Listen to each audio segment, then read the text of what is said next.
네, 안녕하세요. 불독입니다. 자, 오늘 8월 22일이고요. 자, 현재 시간 5시 10분이 넘어가고 있습니다. 자, 오늘 새벽에 새로 나온 뉴스와 함께 여러분과 이야기를 해보려고 하고요.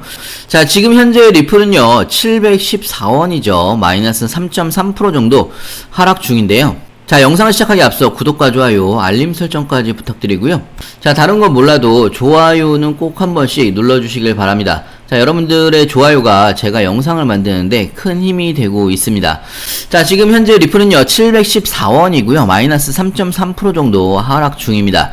자, 다행히 새벽에 나스닥은요 1.53% 정도 상승을 하면서 마감을 했습니다. 나스닥 선물도 마찬가지고요, 반등을 하면서 마감을 했는데, 자, 코인 시장은 그닥 그렇게 나스닥의 영향을 현재 받지 않고 있는 그런 상황이라고 좀 보시면 될 것 같고요. 자, 그래도 나름대로 700원을 잘 지켜주고 있는 모습을 보여주면서 다시 한번 지지선을 만들고 있는 상황입니다. 자, 새벽에 나온 뉴스를 하나하나 좀 설명을 해드릴게요. 자, 미국 변호사 존 디튼이 이야기를 했습니다. 자, 리플랩스가 로펌인 SNC를 선임을 했다라고 하면 SEC와의 제소를 피했을 수도 있지 않았을까, 이런 이야기를 했습니다. 자, 로펌 SNC는 뭐냐면요, 미국 증권거래위원장 출신이 세운 로펌입니다. 설리번 앤 크로멜을 선임을 했다라고 하면 현재 SEC와의 소송을 피할 수 있지 않았을까, 이런 이야기를 했는데요. 자, 사실 이더리움 공동 창업자 조셉 루비는 예전에 설리번 앤 크로멜을 선임을 한 덕분에 증권법 위반 혐의 제소를 피할 수가 있었다. 자, 이더리움을 상대로는 소송을 제기를 하지 않고 리플랩스만 제소를 하는 불공정한 지금의 상황이 오게 된 것도 사실상 로펌 SNC를 선임을 했다라고 하면 모든 게 해결되지 않았을까, 자, 이런 이야기를 한 부분인데요. 자, 미국도 정관예우 같은 게 있는가 봐요. 자, 우리나라에서도 대법원장 출신의 로펌을 선임을 한다라고 하면 승소를 할 가능성이 굉장히 높겠죠.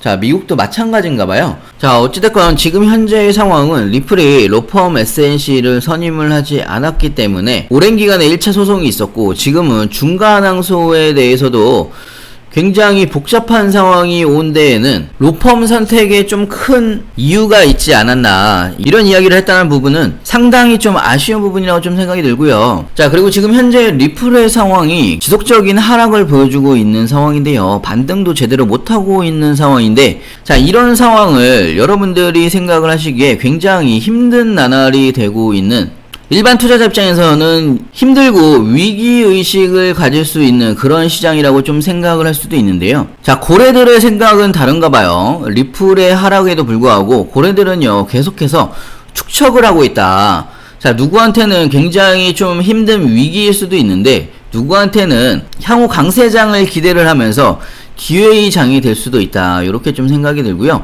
자, 뉴스 내용을 좀 바라보게 되면요, 리플 1000만 개에서 10억 개를 보유한 대형 고래 주소 221개가 총 161억 3천만 리플을 보유를 한 것으로 나타났던 부분이고요. 자, 현재 가격 기준 약 87억 달러입니다. 87억 달러면 리플의 시가총액의 약 30% 가까이 큰 금액이라고 보시면 될 것 같고요. 자, 물론 리플의 광범위한 시장 상황에 따라서 달라질 수는 있다라는 생각이 들지만, 향후 SEC와의 소송 결과가 가격 흐름에 긍정적으로 영향을 미칠 거라고 생각을 하고 있기 때문에 고래들이 계속해서 축척을 한다라고 생각을 하시면 될 것 같고요.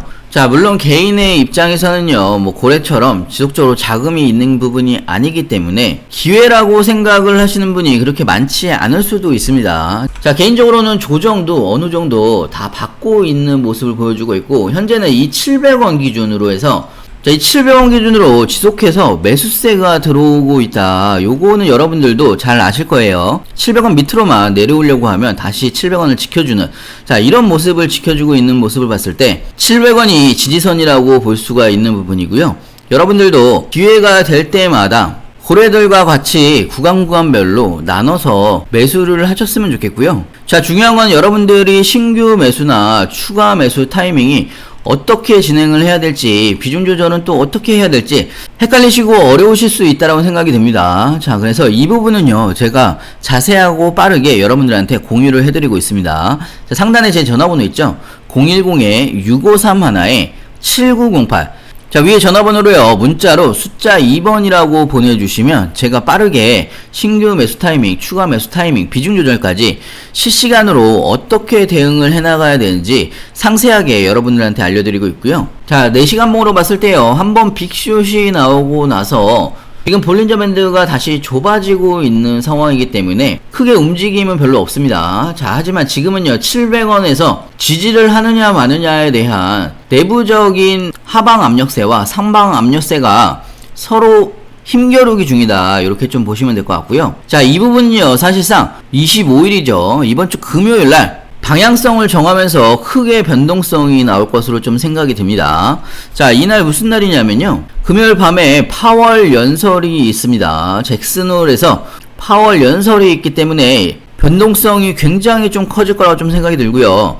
자, 잭슨홀 미팅의 파월 연설은 어느 정도의 파워가 있느냐면요, 잭슨홀 미팅 자체가 1년에 한 번입니다. 매년 8월 말 정도에 진행을 하고 있기 때문에 작년에도 제롬 파월이 긴축에 대한 부분을 본격적으로 좀 이야기를 했을 때 코인이고 나스닥이고 간에 엄청나게 폭락을 했던 걸로 기억을 합니다. 자, 하지만 지금의 1년이 지난 이후고요, 금리 인상에 대한 연준 내부의 의견이 어느 정도 정리가 되고 있는 상황이라고 좀 생각이 들고, 그렇게 엄청나게 안 좋은 상황이 아니기 때문에요, 이번 잭슨홀 미팅에서의 파월 연설은요, 자, 비둘기적인 발언을 하지 않을까, 이렇게 조금 생각을 할 수가 있습니다. 자, 그렇기 때문에 금요일 밤에 여러분들이 잭슨홀 미팅에서 파월 연설을 주목하면서 꼭 보셔야 되는 부분이고요. 자, 잭슨홀 미팅에서 파월 연설은요, 제가 카톡방에서 라이브로 진행을 합니다.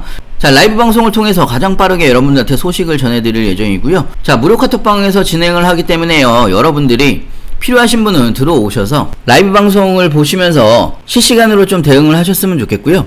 자, 카톡방 참여는 간단합니다. 상단에 010-6531-7908, 자, 위에 번호로요, 문자로 숫자 2번이라고 보내주시면 카톡방 링크도 같이 보내드리고 있습니다. 자, 제가 무료로 진행하는 만큼 여러분들은 구독과 좋아요 꼭 한 번씩 눌러주시면 감사하겠고요. 자, 영상 끝까지 시청해주셔서 감사하고요. 다음에 더 좋은 뉴스로 찾아뵙겠습니다. 감사합니다.